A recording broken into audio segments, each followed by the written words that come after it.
Hi hello నమస్తే, welcome back to our channel. ఈరోజు మనతో ఉన్నారు amphi certified mutual fund distributor అలాగే సర్టిఫైడ్ చార్టెడ్ వెల్త్ మేనేజర్ అయిన పద్మజాజీ మ్యామ్తో మాట్లాడదాం. ముఖ్యంగా ఎస్ఐపి అనేది ఎవరెవరి కోసం, ఈ ఎస్ఐపిలో ఇన్వెస్ట్ చేయడం ద్వారా మనం ఎంత రిటర్న్స్ అనేవి సంపాదించుకోవచ్చు అనేది తెలుసుకుందాం. Hi ma'am. Hi sir.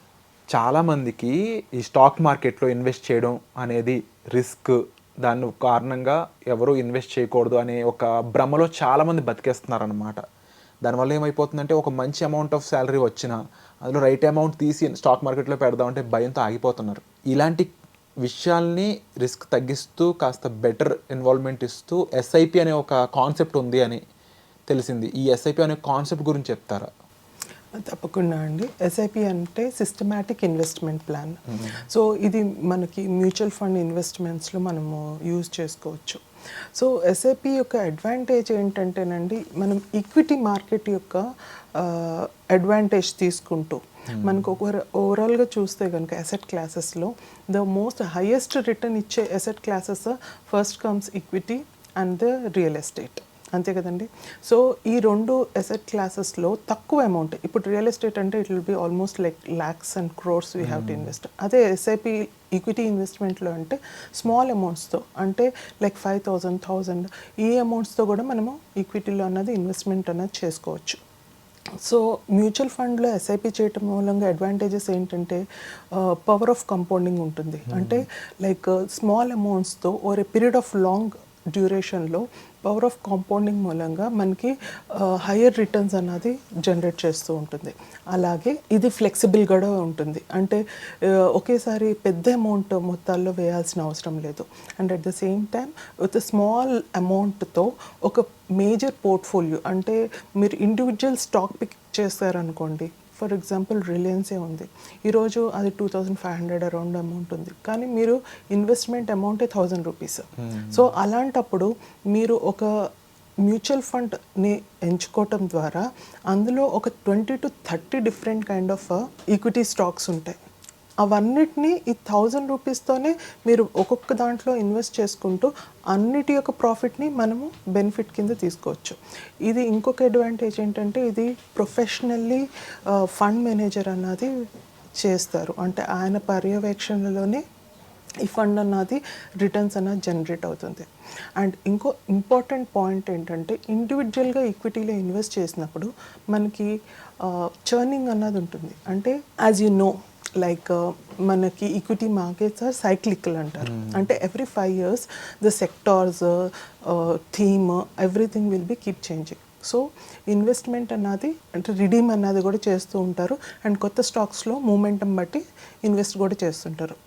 So ఈ ప్రాసెస్లో మీరు ఇండివిజువల్ ఈక్విటీ పోర్ట్ఫోలియో ప్లాన్ చేస్తే కనుక definitely 12.5% is the tax which you have to pay.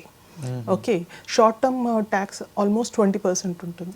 So ఇవి రెండింటిని అవాయిడ్ చేసి మ్యూచువల్ ఫండ్లో ఇన్వెస్ట్ చేయడం మూలంగా ఈ ట్యాక్స్నే కాదు, ఇక్కడ కూడా ఫండ్ మేనేజర్ చేంజ్ చేస్తారు, కానీ మీకు ట్యాక్సేషన్ అన్న ఎఫెక్ట్ పడదు. స్టాక్స్లో డైరెక్ట్గా ఇన్వెస్ట్ చేస్తే ట్యాక్స్ అనేది మనం చర్న్ చేసినప్పుడల్లా ట్యాక్సేషన్ అనేది ఉంటుందండి. మ్యూచువల్ ఫండ్స్లో అయితే ట్యాక్స్ ఉండదు. ప్రాఫిట్స్ మీద ట్యాక్స్ ఉంటుందా? అంటే మీరు ఒకవేళ ఆ ఫండ్ని విత్డ్రా చేసిన రోజున మీకు ట్యాక్సేషన్ ఉంటుంది. అప్పటి వరకు మీ గోల్ ఫర్ 5 or 10 years ఉందనుకోండి, అప్పటి వరకు మనకి ట్యాక్సేషన్ ఉంది. ఈ 5 yearsలో 10 yearsలో 2 బిజినెస్ సైకిల్స్ ఉంటాయి. Momentum, theme, everything will be keep changing.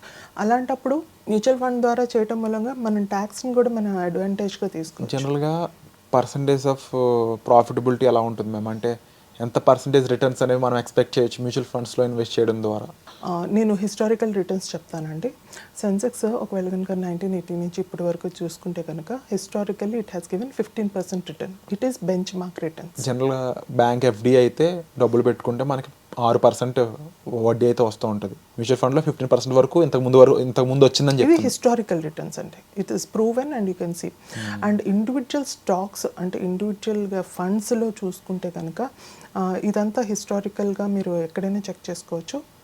There are funds in hybrid కేటగిరీలో కూడాను 20-21% rate of return in the last 21 years CAGR అన్నది జనరేట్ చేశాయి, which is nothing I think ఎక్కడ మ్యాచ్ అవుతు with any other asset class.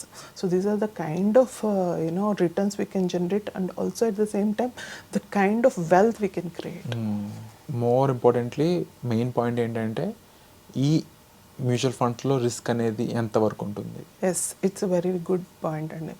Risk అనేదండి for example మనం ఎఫ్డీతో compare చేద్దాం. రిస్క్ ఎట్లా ఉంటుందంటే FD at the rate of 6.5 to 7% max, అంతే కదండి. ఇప్పుడు ఒక 3 years కోసం అనుకోండి ఎఫ్డి ఈజ్ రిస్క్ ఫ్రీ. అదే ఒక 10 yearsకి ఎఫ్డి ఇన్వెస్ట్ చేశారనుకోండి, ఓకే, అదే మనకి మ్యూచువల్ ఫండ్లో ఇదే అమౌంట్ మ్యూచువల్ ఫండ్లో ఇన్వెస్ట్ చేస్తే at the rate of historical returns ప్రకారంగానే నేను చెప్తున్నాను, 1,00,000 రూపాయలు at the rate of 15% it becomes 2 lakhs. అవును. ఓకే, సో 2 lakhs అయిందంటే ఇట్ బికమ్ డబల్. సో ఇదే కంపేర్ టు ఎఫ్డి చేయండి, 5 years తర్వాత రిస్క్ ఎందులో ఉందండి. సో ఇట్ ఈస్ డెఫినెట్లీ ఎఫ్డీలో లాంగ్ టర్మ్లో ఎఫ్డి ఈజ్ రిస్కీ, షార్ట్ టర్మ్లో ఈక్విటీ ఈజ్ రిస్కీ.